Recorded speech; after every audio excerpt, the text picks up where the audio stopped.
inasema, watakatifu waliopo duniani ndio walio bora.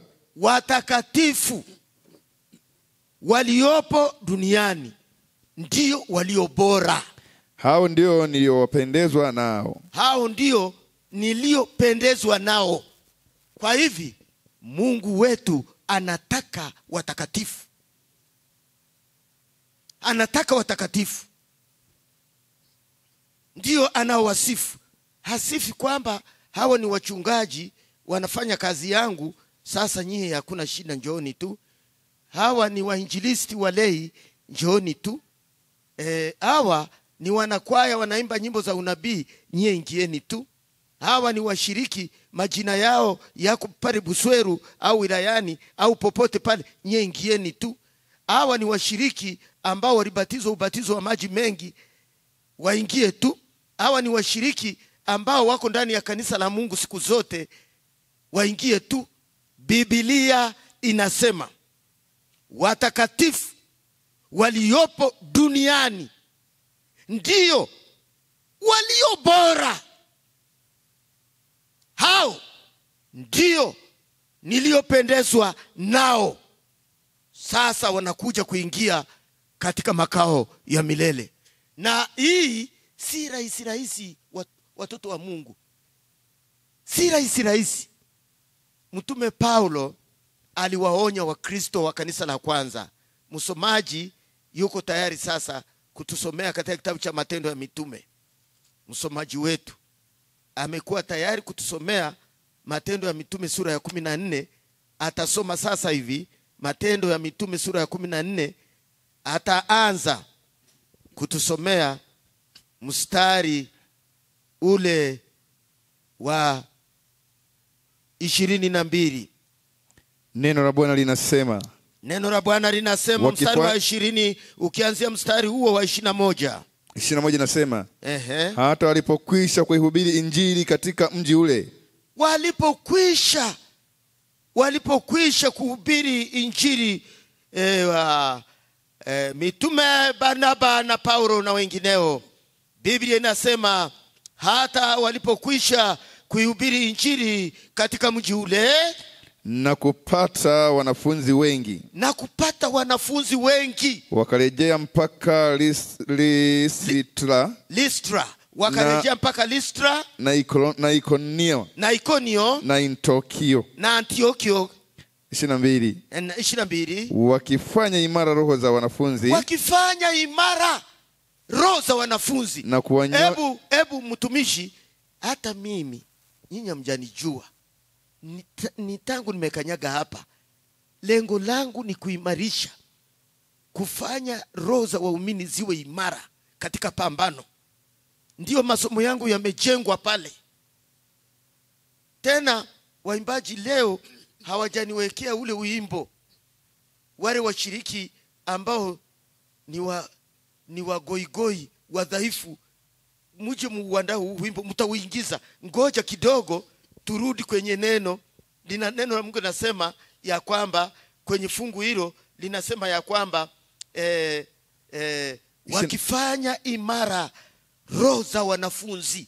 Mshiriki, Mkristo lazima uwe na roho imara. Mwana mama, si bora muache tu kuja kanisani? Baba, si muache tu? Hata mimi bora niache tu kama sitafanywa imara katika imani, katika neno la Mungu. Ninamchezea Yesu tu. Biblia takatifu inasema wakafanya imara roho za wanafunzi na kuwafanyaje? Na kuwaonya wakae katika imani. Na kuwaonya wakae katika imani.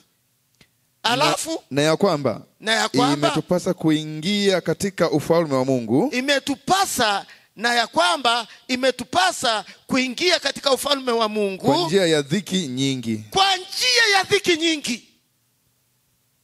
Tuingie mbinguni kwa njia ya dhiki nyingi. Ndio maana dhiki inatungojea.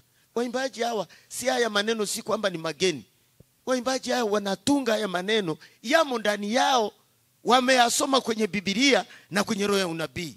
na sauti ya Mungu inasikika ndani yao. Imetupasa kuingia katika ufalme wa mbinguni kwa njia ya dhiki nyingi. Japo wakati mwingine mafundisho ya kanisa yanaonyesha kwamba washiriki waishi kirahara tu. Tuishi kwa rahara tu. Yaani tuwe na mafanikio, tuwe na magorofa, tuwe na majumba na magari mazuri, kila kitu tuwe nacho. Biblia inasema imetupasa kuingia katika ufalme wa mbinguni kwa njia ya dhiki nyingi, wapenzi wangu. Kwa njia ya dhiki nyingi. Ndio maana siku moja Yesu akaona akasema imetupasa kujitwika msalaba wako kila siku unifuate. Kila siku kujitwika msalaba. Na unajua msalaba jinsi ulivyo mzito na mgumu na wenye machungu. Lakini Bwana akajikaza kusema maneno hayo. Alijua kwamba ni maneno ambayo ni mazito kwa wanafunzi wake, ni mazito kwa sisi, lakini anasema ujitwike msalaba wako kila siku unifuate. Dhiki imetupasa kuingia mbinguni kwa njia ya dhiki nyingi. Ebu msomaji, kama sivyo soma Ufunuo 7:13 uone watakao ingia mbinguni. Soma ujionee we mwenyewe vita vya pambano. Ufunuo 7:13. Neno la Bwana linasema, akajibu mmoja wa wale wazee. Akajibu mmoja wa wale wazee akaniambia, Je, watu hawa waliovikwa mavazi meupe ni akina nani? Hivi ni akina nani? Na wametoka wapi? Hawa waliovikwa mavazi meupe ulikuwa ni watu ambao wameelezwa hapa juu. Ngoja nisome mwenyewe ndipo nikurudie msomaji. Mstari wa 9. Baada ya hayo nikaona natazama mkutano mkubwa sana ambao hapana mtu awezaye kuhesabu, watu wa kila taifa na kabila na jamaa na lugha, wamesimama mbele ya kile kiti cha enzi na mbele za mwana kondoo. Wamevikwa mavazi meupe. Haya yanaashiria utakatifu waliokuwa nao, usafi wa maisha, usafi wa kiroho na usafi wa kimwili. Walikuwa wamevikwa mavazi meupe. Wana matawi ya mitende kuonyesha ushindi. Matawi ya mitende ni ishara ya ushindi mikononi mwao. Biblia inasema badala ya kushangilia, neema ya Mungu iliwazidi, upendo wa Mungu uliwazidi. Walishangazwa na wema wa Mungu, walishangazwa na neema na huruma za Mungu, walishangazwa na utakatifu wa Mungu na pendo la Mungu linalosema, tazameni ni pendo la namna gani alilotupa Baba kwamba tuitwe wana wa Mungu, na ndivyo tulivyo. Tazameni ni pendo la namna gani hilo. Basi hawa watu badala ya kusifu na kuimba tu, Biblia inasema wakalia fungu lile la 10, wakalia kwa sauti kuu wakisema, wokovu una Mungu wetu aketie katika kiti cha enzi na mwana kondoo. Na malaika wote walikuwa wamesimama pande zote za kile kiti cha enzi, malaika wote. Na za hao wazee na wale wenye uhai 4, nao wakaanguka kifulifuli mbele ya kile kiti cha enzi wakimsujudu Mungu. Siku hiyo itakuwa ni ajabu ya watakatifu kupokelewa mbinguni. Alafu ufikiri kwamba Ukristo ni wa mchezo tu. Ulione kanisa hili ni la kuchezea tu. Kanisa hili linapeleka watu mbinguni. Ikiwa utakubali kupokea mafundisho kamili ya Biblia na vitabu vya roho ya unabii, usome, chukua machapisho na wewe mwenyewe uyasambaze, wewe mwenyewe uyasome, wewe mwenyewe uyapeleke kwa watu. Upigane vita vya kiroho. Hebu ona kusanyiko hili, ujiulize kwenye maombi ya Jumatano leo, kweli ninastahili kuwepo pale? Hebu ona watakao kuwepo. Ngoja uone. Biblia inawatambulisha walio kuwepo pale. Naanza.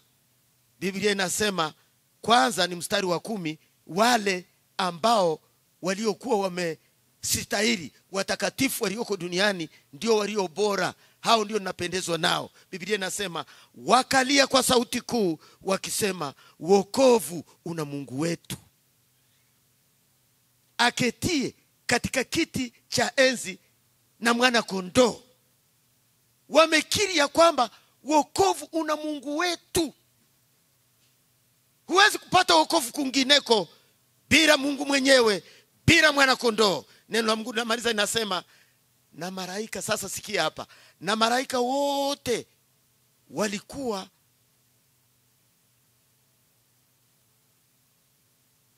wakisimama pande zote za kile kiti cha enzi. Utakuwepo malaika wote. Na malaika hao, jamani, walianguka ni theluthi moja. Malaika wote watakuwa wamezunguka kiti. Hebu jifikirie wewe, Mujita, Musukuma, Mujaruo, Mukuria, Munyamwezi, Muhe. Fikiria na hali yako hiyo ulionayo, ukiwa umeutupa ukabila wa duniani, umeuvika utukufu, utakatifu. Sasa utakuwepo malaika wote.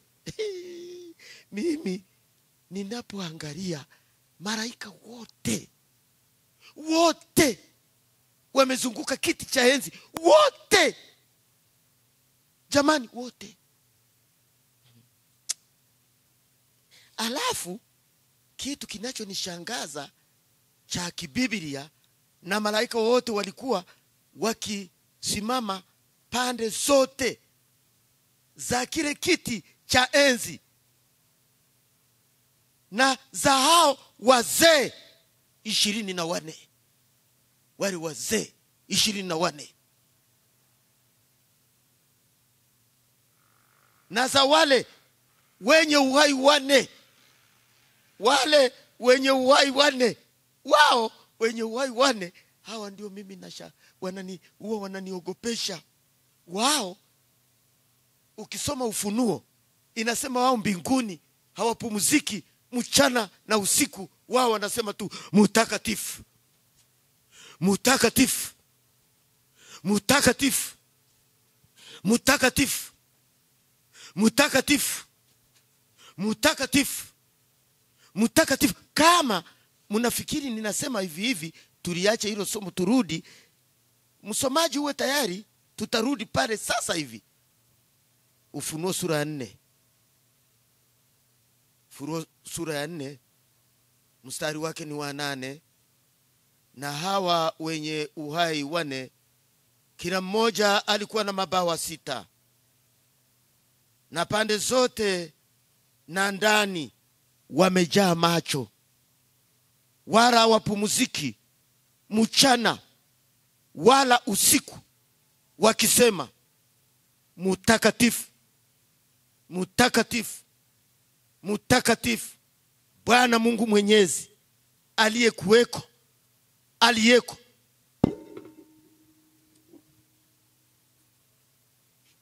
na atakaye kuja. Usiku na mchana. Wakati tunapuuza kuja kwenye maombi, wakati tunapopuuza mambo matakatifu, wao wenye uhai 4 usiku na mchana, mtakatifu, mtakatifu, mtakatifu, mtakatifu, mtakatifu, watakuwepo na watakuwa wanafanya hivyo.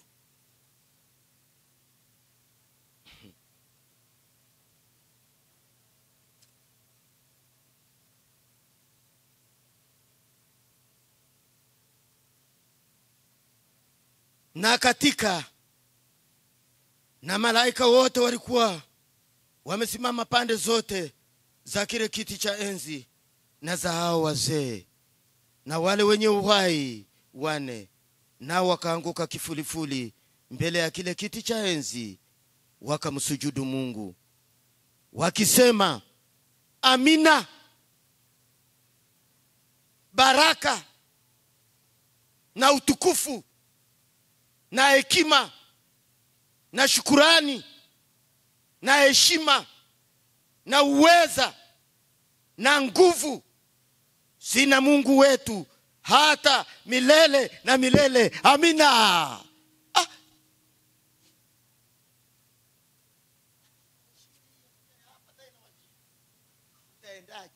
Hata kama ya Busweru nayo inakushinda, ya mbinguni utaitikia. Ona mlivyo mapungufu. Mimi nilifikiri mtaitika na kusimama kabisa. Hizi nilikuwa nawaletea ibada ya mbinguni ilivyo.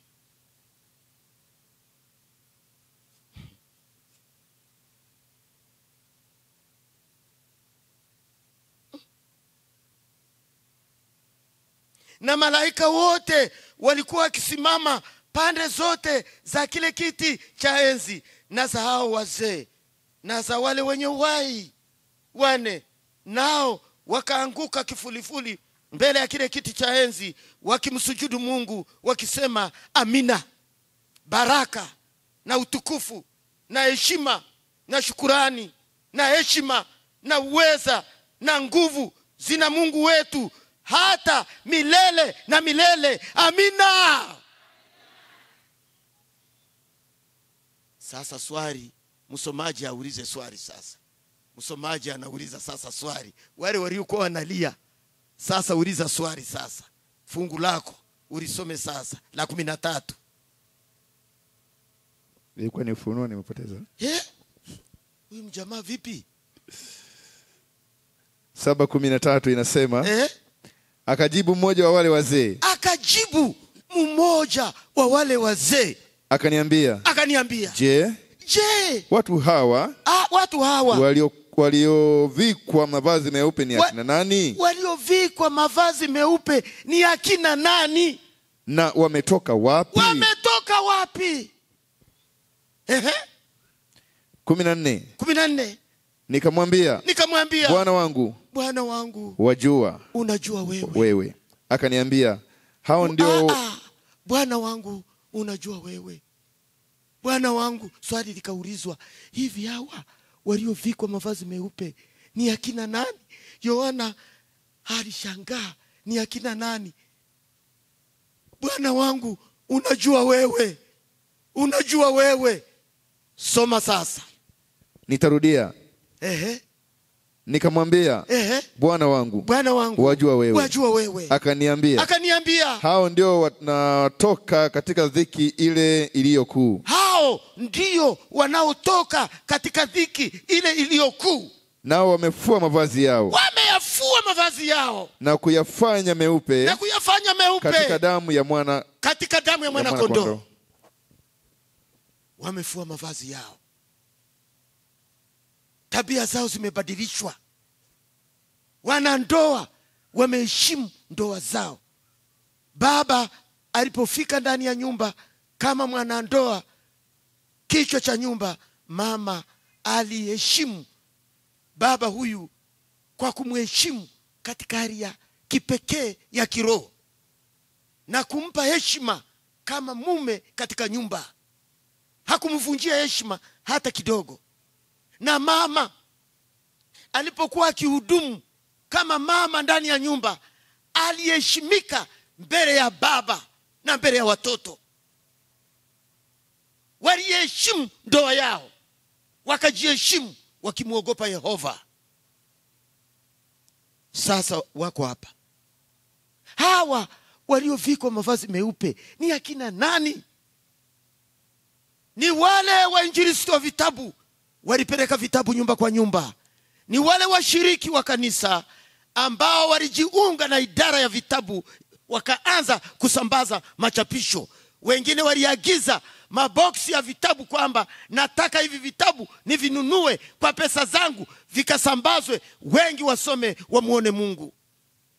Ni washiriki waliotoa fedha zao kwa ajili ya machapisho, waliokubali kutoa mali zao ili vitabu vichukuliwe na wengine waipokee nuru hiyo.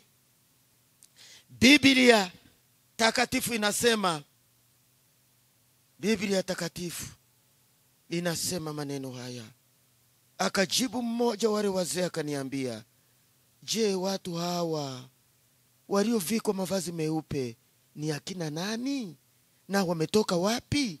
Nikamwambia, Bwana wangu, wajua wewe. Akaniambia, hawa ndio wanatoka katika dhiki ile iliyokuu, waliopita wakati wa kipindi cha dhiki kuu.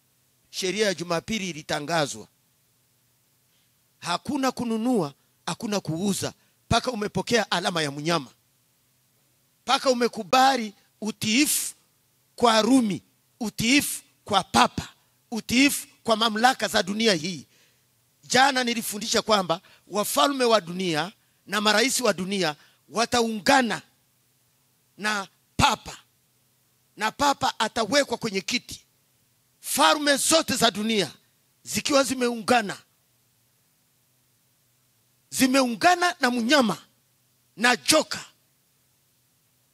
kwa pamoja, kulazimisha watoto wa Mungu wateule waaminifu kuikana imani yao, ili wasimheshimu Mungu kwa kuzishika amri 10 za Mungu, kuishika sabato ya siku ya 7, ili wamuasi Mungu kwa kukataa sheria takatifu ya Yehova. Watasimama kinyume na Mungu.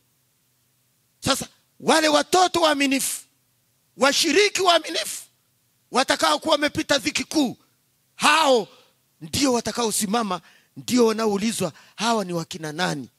Wale ambao hawakukubali maisha yao mpaka kufa, wale ambao hawakukubali kuikana imani, hawakukubali kuivunja sheria ya Yehova.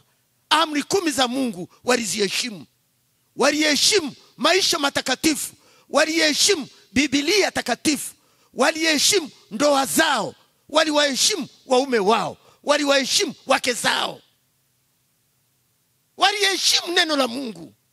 Hao walikuwa tayari kuwa wainjilisti, walikuwa tayari kuwa wahubiri walei, walikuwa tayari kwenda nyumba kwa nyumba kusambaza nuru ya uhakika, ujumbe wa malaika watatu. Waliutangaza ujumbe wa wima bila kuupindisha.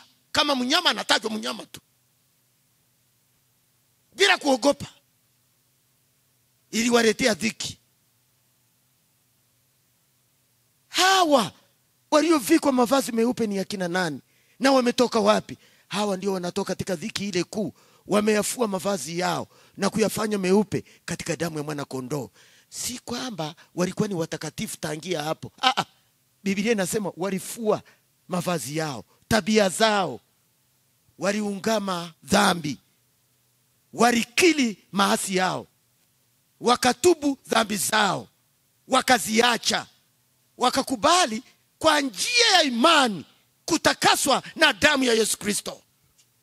Hapo sasa ndio maana mtume Paulo anasema, tubuni murejee, dhambi zenu zifutwe, zipate kuja nyakati za kuburudishwa kwa kuwako kwake Bwana. Tubuni murejee kwenye njia ya Yesu, ambaye ni njia na kweli na uzima. Ni maneno ya ajabu haya, maneno ya ajabu. Nilitaka niseme siku ya Sabato, nimemuogopa Mungu, atanipa mengine. Haya, acha niseme leo tu, watoto wa baba wasikie, waliokuja Jumatano ya maombi, nisiwafiche neno hili.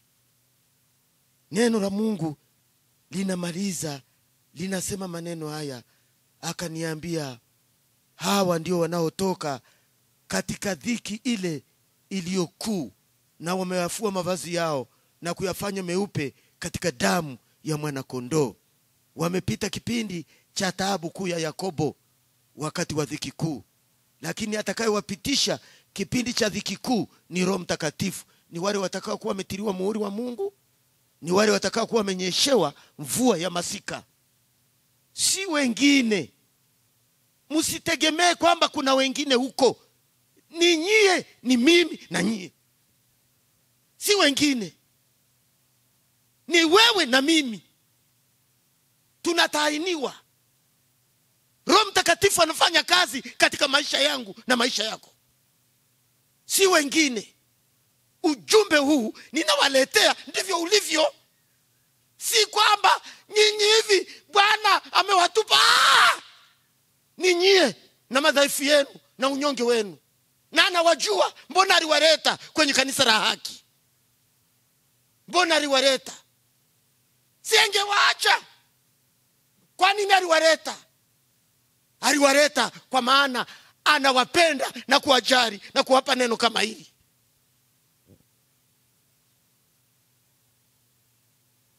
Ndio maana Mtume Paulo, msomaji anataka asome katika Matendo ya Mitume sura ya 14, sura ile ya 14 mstari wa 22.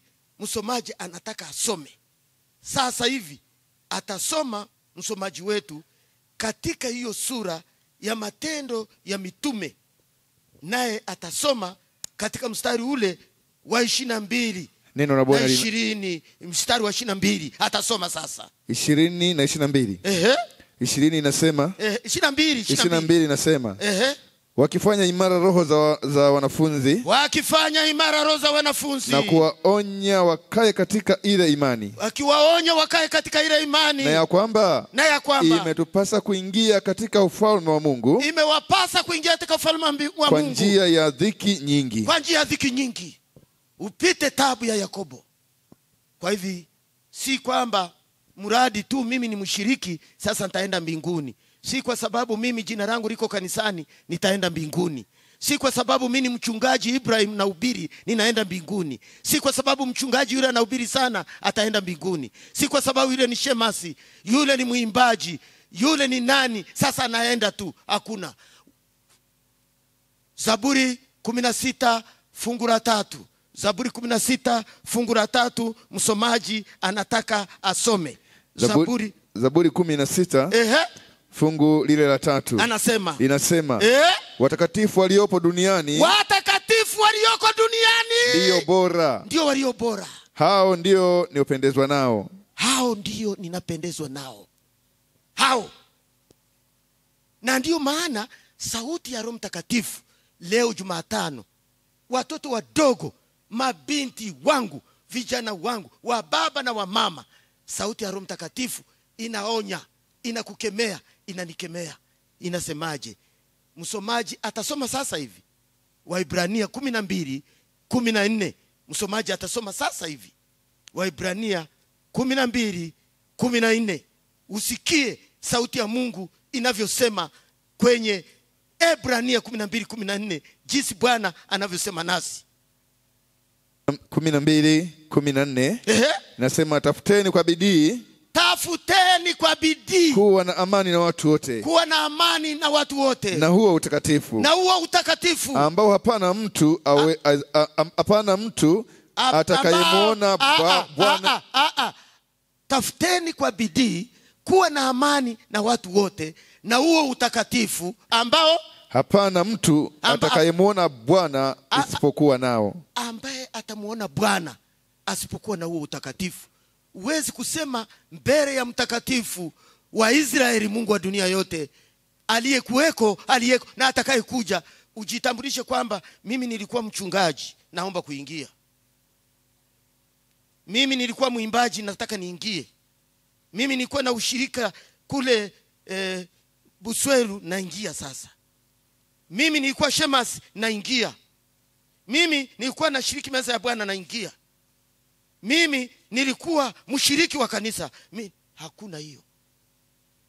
Tafuteni kwa bidii kuwa na amani na watu wote, na huo utakatifu ambao hapana mtu atakayemuona Mungu asipokuwa nao. Hawa waliovikwa mavazi meupe ni akina nani na wanatoka wapi? Hawa ndio wanatoka katika dhiki kuu. Dhiki ile kuu wameyafua mavazi yao na kuyafanya meupe katika damu ya mwana-kondoo.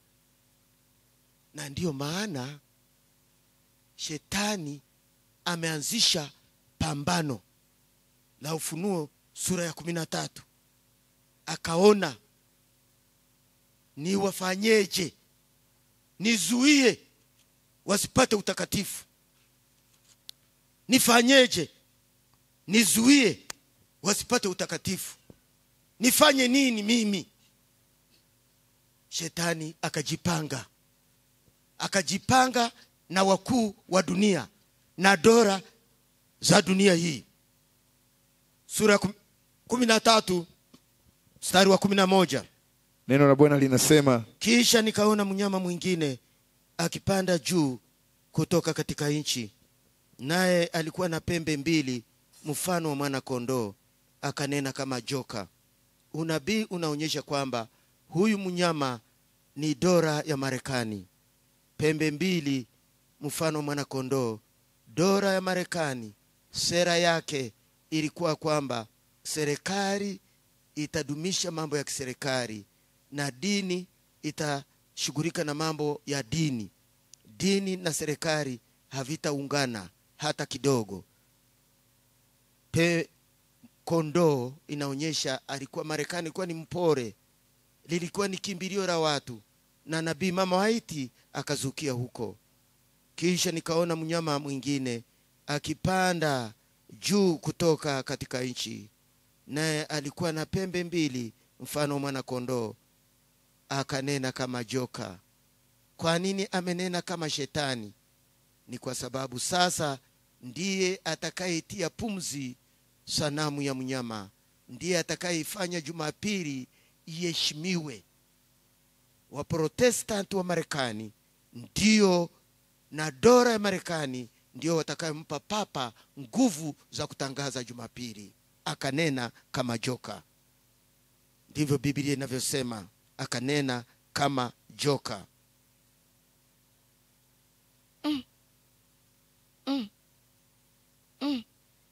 Naye atumie uwezo wote wa yule mnyama wa kwanza mbele yake, naye aifanya dunia na wote wakao ndani yake wamsujudie mnyama. Unaona, Marekani ndiyo itadumisha, kwanza itaangusha hali ya uchumi wa dunia. Uchumi wa dunia utayumba na mambo mengi na majanga yatatokea na kila kitu, ili ipate kupatikana nafasi ya kusimikwa mnyama atakaye tawala dunia kiroho, na dunia itakuwa imeunganishwa iwe dini moja peke yake duniani, na kiongozi wa dini awe mmoja tu, akae kwenye kiti, papa aitawale dunia. Biblia takatifu inasema ya kwamba naye atumia uwezo wote wa yule mnyama wa kwanza mbele yake, na aifanya dunia na wote wakao ndani yake wamsujudu mnyama wa kwanza, ambaye jeraha lake la mauti lilipona. Mnyama wa kwanza ni dola ya Rumi, ni mamlaka ya Rumi. Naye afanya ishara kubwa, hata kufanya moto kushuka kutoka mbinguni uje juu ya nchi mbele ya wanadamu. Hapo roho ya Kiprotestant hapo itakayofanya kazi. Joka, mnyama na nabii wa uongo watashirikiana. Joka shetani, mnyama Rumi papa, nabii wa uongo Protestant wa Marekani. Neno la Mungu, uprotestanti huo utafanya ishara na maajabu. Ishara hizi kuwapeleka watu wawe watiifu kwa mnyama. Ishara hizi za uponyaji, angalia wote wanaofanya kwamba njooni kwenye miujiza, wote wanaokuja kupona, si wote wanapelekwa Jumapili. Ulishaona wamepona hawa kwenye viwanja vya furahisha. Sasa tumewaleta kanisani, kanisa la Wasabato muwe nao. Ulishawaona wakimalizwa wanapitishwa huko juu kwa juu.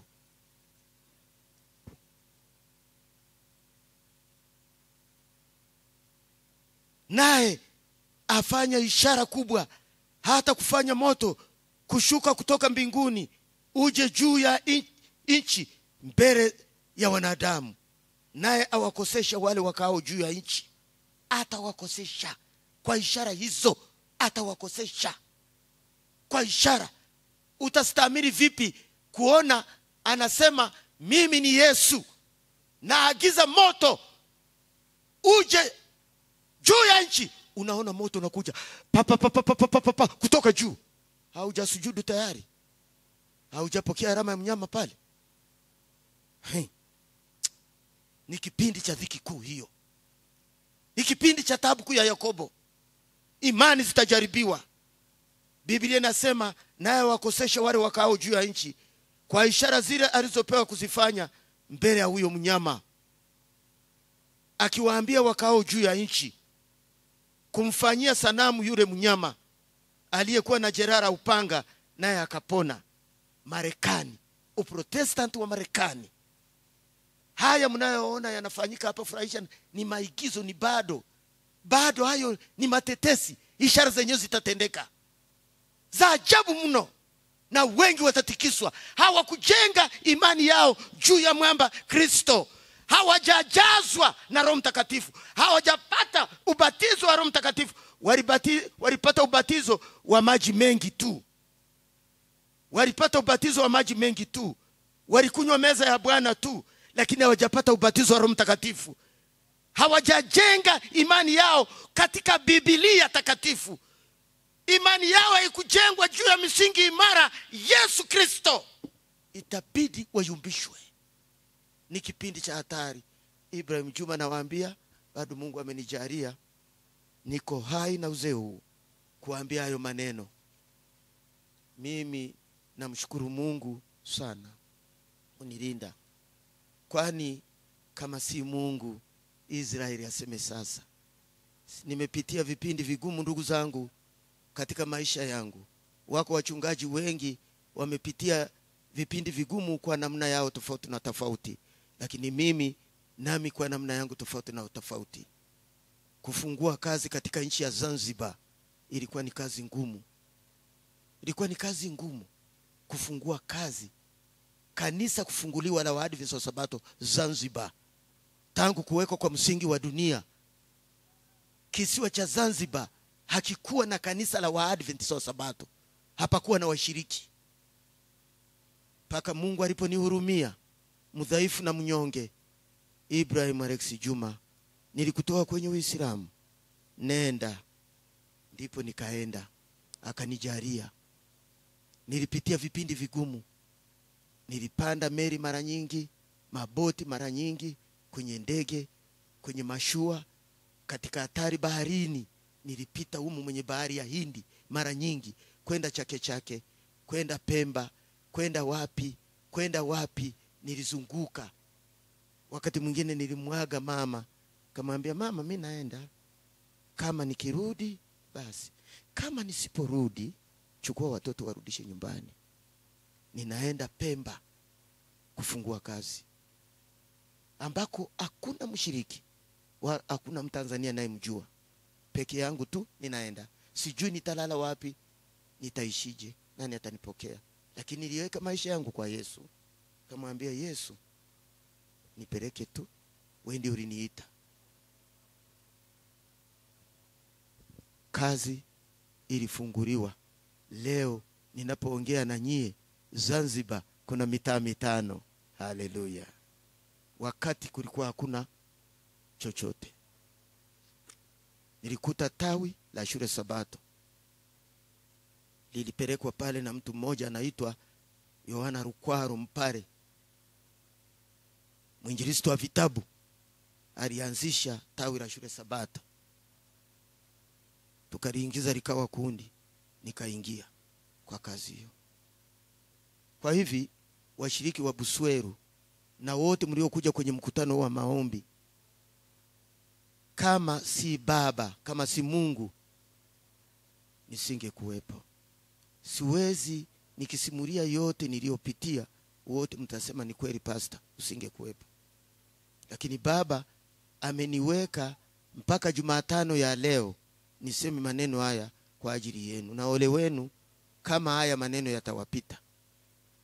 Ole wenu kama yatawapita. Nilitamani ni ahubiri siku ya Sabato. Roho ya Mungu imesema aambia hao waliokuja, umepitia vipindi vigumu vya maisha. Mke wangu tukiwa ndani ya nyumba pale Zanzibar, tukiimba na kuomba, tunagongewa, acheni ibada hiyo. Watoto wadogo hawa wanaenda nje, wanaimba na Yesu juu juu juu zaidi, na Yesu juu juu juu zaidi, shetani tumkanyage, shetani wanagonga. Katezeni watoto wenu hawa, hatutaki maneno hayo. Kwa hivi nikawa namleta Rahabu, njoo, namleta samani kwa mfano, lakini ndivyo ilivyo. Piga hapa magoti. Sasa huyu ndiye mama wa kwangu. Wanasubuhi kucha nitainua sao. Kwa sauti hivi, wewe wengine tufanye tufukuzwe. Huyu Rahabu ndiye ingekuwa ilikuwa ni kunong'ona. Ni kunong'ona, tunaomba kimya. Mama akania, nikafikiri huyu mama, hizi shida zilizozidi huyu mama atasema nirudi nyumbani Tanzania. Nikifikiri atatamuka hivyo, lakini hamna, amenyamaza tu. Tunaenda tu paka kazi kafunguliwa. Kwa jina la Yesu, kazi ilifunguliwa. Imetupasa kuingia mbinguni kwa njia ya dhiki nyingi. Shetani ana ghadhabu. Imetupasa kuingia mbinguni kwa njia ya dhiki nyingi. Ana ghadhabu. Hawezi kufurahi kuona Waadventista wa Sabato wakiishika na kuitunza Sabato. Hawezi kuridhika. Hawezi kukubali utiifu wenu huo wa kumheshimu Mungu kwa kuheshimu sheria takatifu. Hawezi kufurahi. Hawezi kukubali mnavyoikiri imani ya kweli ya Biblia. Mnapobatizwa ubatizo wa maji mengi, hawezi kufurahi. Mnavyoshiriki kula na kunywa meza ya Bwana, hawezi kufurahi. Na sasa tafuteni kwa bidii kuwa na amani na watu wote, na huo utakatifu ambao hapana mtu atakayemwona Mungu asipokuwa nao. Jana nilifundisha somo hili kwa wale ambao hamkufika. Niliwaambia waliokuwepo jana, angalia jinsi tutakavyotendewa. Usifikiri serikali za dunia na marais wa dunia watatusaidia kwenye pambano. Hamna. Ufunuo, msomaji anataka asome. Ufunuo 19. Sikia msomaji wetu atakavyosoma Ufunuo sura 19. Atasoma msomaji, mstari wake ni wa 19 na 20. Msomaji wetu anasoma sasa. Neno la Bwana linasema, naam, kisha nikamwona huyo mnyama na wafalme wa nchi na majeshi yao wamekutana kufanya vita na yeye aketie juu ya farasi yule. Wamekutana kufanya vita na yeye aketie juu ya farasi yule, tena na majeshi yake 20. Yule komea pale kwanza. Kisha nikamuona huyo mnyama, mamlaka ya papa na wafalme wa nchi wote na majeshi yao. Wao wana jeshi la ulinzi na majeshi ya polisi. Biblia inasema na majeshi yao wakakutana kufanya vita na yeye aketie juu ya farasi yule mweupe. Yule farasi ni Yesu. Na dunia, hawa wafalme na mnyama watafanya vita na Yesu. Hawafanyi vita na Yesu, wanafanya vita na kanisa la Mungu. Kanisa linalotunza amri 10 za Mungu na imani ya Yesu. Kanisa liko vitani, mshiriki mmoja mmoja yuko vitani. Chunga ndoa yako, usitereze. Chunga ndoa yako, chunga zaka yako, rudisha zaka yako kwa uaminifu. Rudisha maisha matakatifu ndani ya nyumba yako. Tengeneza mambo yako. Tafuta kwa bidii kuwa na amani na watu wote na utakatifu, ambao hapana mtu atakamwona Mungu asipokuwa na utakatifu. Usishiriki, usiridhike kwamba mimi ni msabato.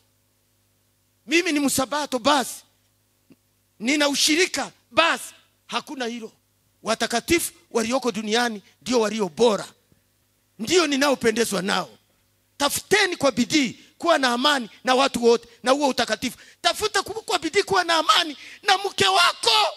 Bembeleza mke. Hata ukiona amekukwaza, bembeleza, samehe haraka. Samehe haraka, upate credit, upate nafasi ya kuokolewa. Hata sehemu nyingine ya maandiko inasema ya kwamba ili kumheshimu mkeo, ili maombi yako yasizuiliwe ya utakatifu. Wanaume wengine, si nyinyi hamjajua tu. Kinyang'anyiro, wanawake watatupepeta nje. Bembeleza. Bembeleza mke wako, rafiki yangu. Bembeleze kweli. Kisema lotion, hii hapa. Kisema chapati, hii hapa. Kisema keki, hii hapa. Neno la Mungu, neno la Mungu, neno la Mungu. Sikiliza basi, sikiliza uone. Anasema hapa, neno la Mungu linasema ya kwamba, neno la Mungu linasema, mimi maneno haya, kadhalika ninyi waume, kaeni na wake zenu kwa akili. Ni akili gani? Akili ya utakatifu. Kaeni na wake zenu kwa akili. Ndicho nilichowaambia, wabembelezeni ili usipotee. Kaeni na wake zenu kwa akili na kumpa mke heshima. Heshima. Na kumpa mke heshima kama chombo kisichokuwa na nguvu, na kama warithi pamoja wa neema ya uzima, kusudi kuomba kwenu kusizuiliwe. Utakapofika na kusema, Baba, unisamehe dhambi zangu zote na makosa yangu na uovu wangu, huku umetimiliza hayo kwa mke, Baba anafuta. Baba, nyumbani mwangu humu uchumi umeanguka, hali ni ngumu. Mungu, nitatunzaje mke? Tatunzaje watoto? Baba anajibu kutokana na mke. Watu wa humu hawajali wake zao, wala wajui anaogea sabuni gani, ana habari. Mwanaume wako humu akijikaza. Kuna sasa hivi wakati mwingine unaweza kukuta mtu anawasha anavumilia mke wake, anamuona anajikuna kuna, hata kununua kwa family care hamna. Yeye anakazana na B29 tu. Sabuni yake ni B29 peke yake, ndiye anayojua. Ukiangalia miguu hii imekwatuka. Alafu utaomba nani akusikilize? Nani akusikilize? Fungu tulilokuwa tunasoma, msomaji sasa lisome.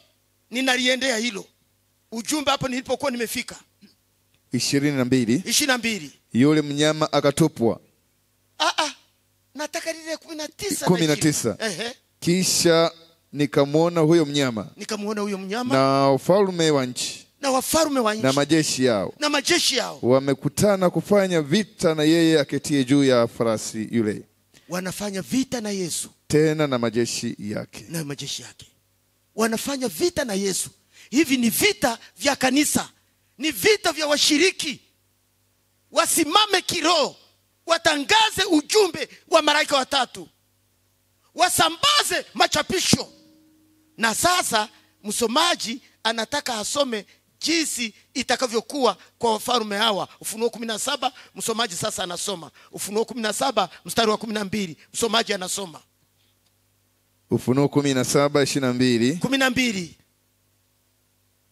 17:12. 17:12 inasema na zile pembe 10 ulizoziona ni wafalme 10 ambao hawajapokea ufalme bado. Hao wafalme hawajapokea ufalme bado, lakini wapokee mamlaka kama wafalme muda wa saa moja. Nyamaza kidogo, hujasoma vizuri pale. Acha nirudie na mimi pale ya kwamba na zile pembe 10 ulizoziona ni wafalme 10 ambao hawajapokea ufalme bado. Majimbo 10 bado hayajagawanywa, yatagawanywa na watakuwa ni wafalme. Madunia itagawanywa katika majimbo 10. Majimbo hata anasema wafalme 10 bado, lakini wapokea mamlaka kama wafalme muda wa saa moja pamoja na yule mnyama. Hawa wafalme wa dunia wataungana na mnyama chini ya uongozi wa joka ili kuisimamisha Jumapili iheshimiwe katika dunia nzima. Biblia inasema ya kwamba hawa wana shauri moja: kuikataa amri 10 za Mungu, kukataa mafundisho ya Biblia, kukataa sabato ya siku ya 7, kuiweka Jumapili siku ya kwanza ya juma. Biblia inasema kukataa ujumbe wa malaika watatu. Hawa wana shauri moja la kumpinga Yesu, ni mpinga Kristo. Wana shauri moja, nao wampa yule mnyama nguvu zao na mamlaka yao, kwamba wewe mnyama tawala dunia, adhimisha Jumapili, sabato iondolewe.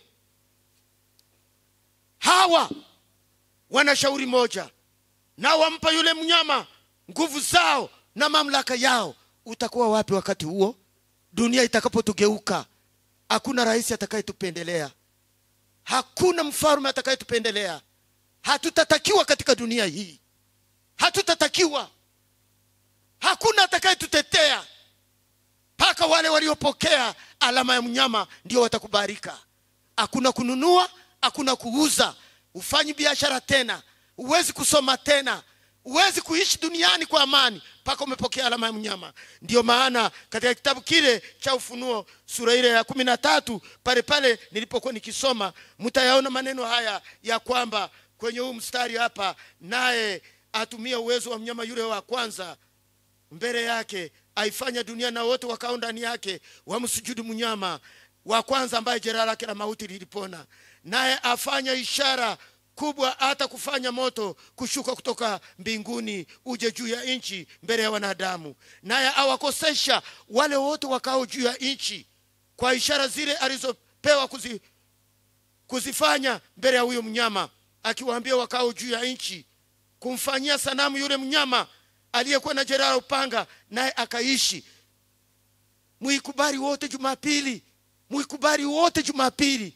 Sabato bandia, sabato ya uongo ilianzishwa na shetani. Biblia inasema akapewa kutia pumzi katika ile sanamu ya mnyama. Dola ya Marekani itakitia pumzi. Ina nguvu kiuchumi, kijeshi, kiteknolojia, mamlaka kiuchumi. Mamlaka ya Marekani ina nguvu kwa kila kitu. Silaha kali zinazoweza kuangamiza dunia. Dola hiyo ndio ina nguvu kijeshi, kiuchumi, ina nguvu. Akapewa kutia pumzi katika ile sanamu ya mnyama, hata ile sanamu ya mnyama inene, na kuwafanya hao wote wasiosujudu sanamu ya mnyama wauawe, watakao kataa Jumapili wauawe. Naye awafanya wote wadogo kwa wakubwa, matajiri kwa maskini, walio huru kwa watumwa, watiwe chapa katika mkono wao wa kuume au katika vipaji vya nyuso zao. Tena kwamba mtu awaye yote asiweze kununua wala kuuza isipokuwa ana chapa ile, yaani jina la mnyama yule na hesabu ya jina lake. watakaoweka utii kwa Rumi, utii kwa upapa wa Rumi. Hao ndio watakaokuwa wako duniani. Watakatifu watakuwa wakati huo wamepitia dhiki kuu, wamekimbia kutoka mijini, wamekwenda vijijini, wameenda mafichoni. Bwana atawatunza huko, atawalisha. Ni pale watakaokuwa wana muhuri wa Mungu, wamenyeshewa mvua ya masika. Hao ndio watapita katika mambo hayo. Tunangojewa. Somo langu leo nikomee hapo. Tunangojewa. Jiulize swali, nani anatungoja? Tunangojewa. Msomaji sasa atasoma jinsi tunavyongojewa. Atatusomea Waebrania 11 mstari wa 34 mpaka 40. Msomaji sasa atasoma Waebrania 11 mstari wa 34 hadi 40. Angalia, watakatifu walioshinda vita wamelala makaburini. Watakatifu walioshinda vita wamelala makaburini. Lakini Biblia inasemaje? Neno la Bwana linasema walizima nguvu za moto. Walizima nguvu za moto. Waliokoka na Hebu ngoja, walizima nguvu za moto. Kina Shadraka, Meshaki na Abednego walipotupwa katika tanuru la moto, walizima nguvu za moto. Waliokoka na makali ya upanga. Waliokoka na makali ya upanga. Walitiwa nguvu baada ya kuwa dhaifu. Walitiwa nguvu baada ya kuwa dhaifu. Walikuwa hodari katika vita. Walikuwa hodari katika vita vya kiroho. Walikimbiza majeshi ya wageni. Walikimbiza majeshi ya wageni. Wanawake walipokea wafu wao. Wanawake walipokea wafu wao. Waliofufuliwa. Lakini wengine waliumizwa vibaya hata kuuawa. Wengine paka kuuawa. Wasikubali ukombozi ili wapate ufufuo ulio bora. Hawakujisalimisha kwamba mateso yamekuwa makali mno.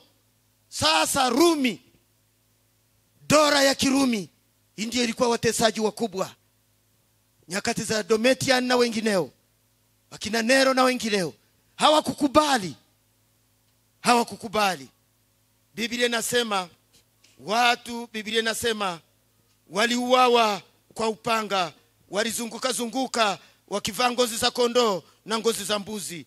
Walikuwa wahitaji, wakiteswa, wakitendwa mabaya, watu ambao ulimwengu haukustahili kuwa nao.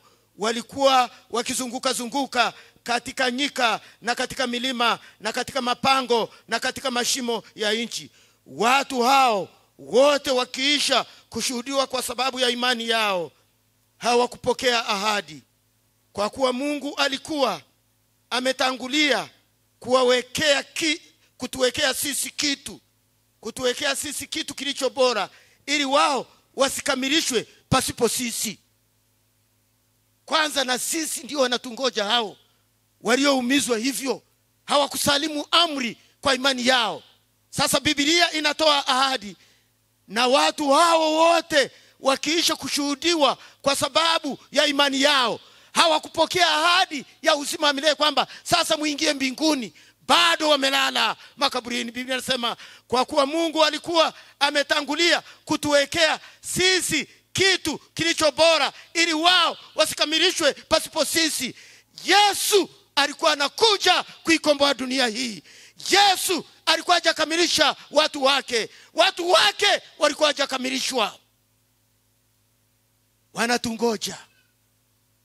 Msomaji anasoma Waebrania 11 fungu la 13 peke yake. Msomaji anasoma 13. Neno la Bwana linasema hawa wote wakafa katika imani. Wasijazipokea zile ahadi. Bali wakaziona kutoka mbali na kushangilia. Na kukiri kwamba walikuwa wageni na wasafiri juu ya nchi. Kwani mnaishi kama wa dunia hii? Wakakiri ya kwamba walikuwa na wageni na wasafiri. Ndio maana Bwana Yesu aoni namna yoyote, anasema msifadhaike mioyoni mwenu. Mnamwamini Mungu, niaminini na mimi. Nyumbani mwa Baba yangu mna makao mengi, kama sivyo ningeliwaambia naenda kuandalia mahali.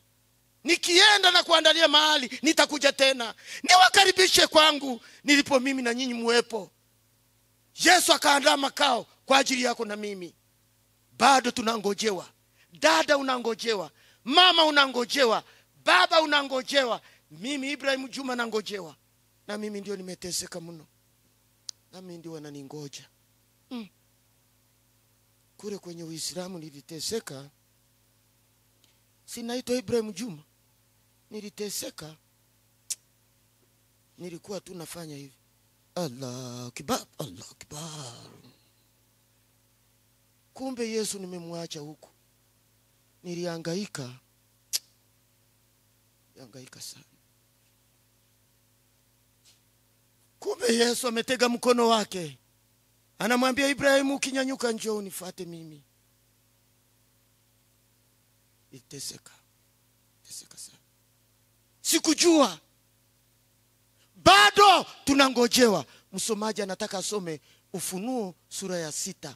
Wafia dini wanavyotungojea. Hawajui chochote. Wafu hawajui neno lolote. Wamelala. Ila ni Roho Mtakatifu ndiye anasema tuyajue hayo.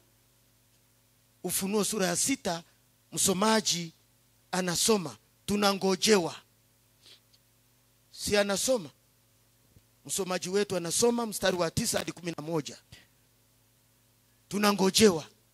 9 hadi 11 anasema. Anasema na alipoifungua mihuri ya 5. Alipofungua mihuri ya 5. Nikaona chini ya madhabahu roho zao waliochinjwa. Nikaona roho zao waliochinjwa. Kwa ajili ya neno la Mungu. Kwa ajili ya neno la Mungu. Na kwa ajili ya ushuhuda waliokuwa nao. Kwa ajili ya ushuhuda waliokuwa nao. Wakalia kwa sauti kuu. Wakalia kwa sauti kuu. Wakisema. Mola. Mtakatifu. Mtakatifu. Mwenye kweli. Mwenye kweli. Hata lini kutokuhukumu wala kuipatia haki damu yetu hao waliokaa juu ya nchi?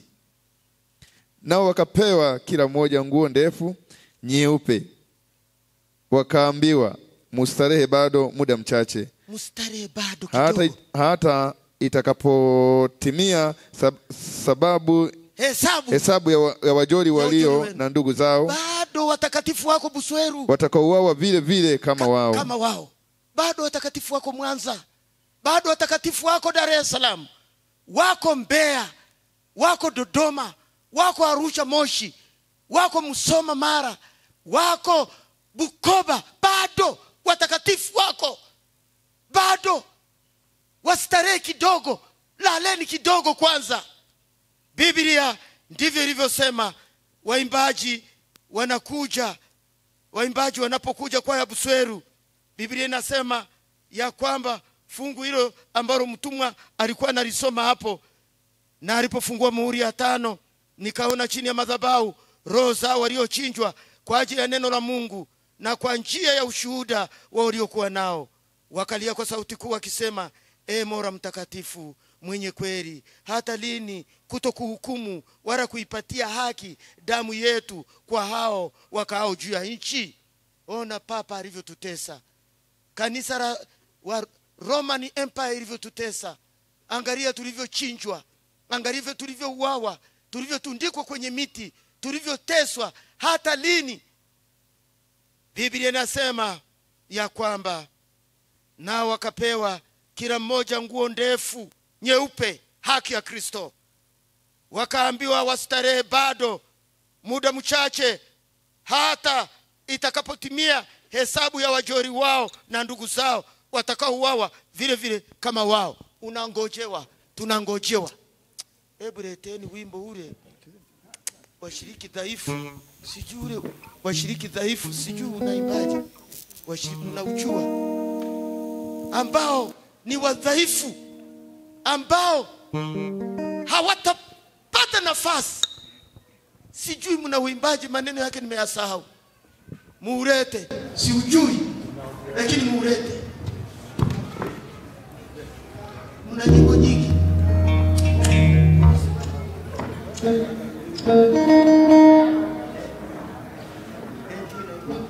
Leta.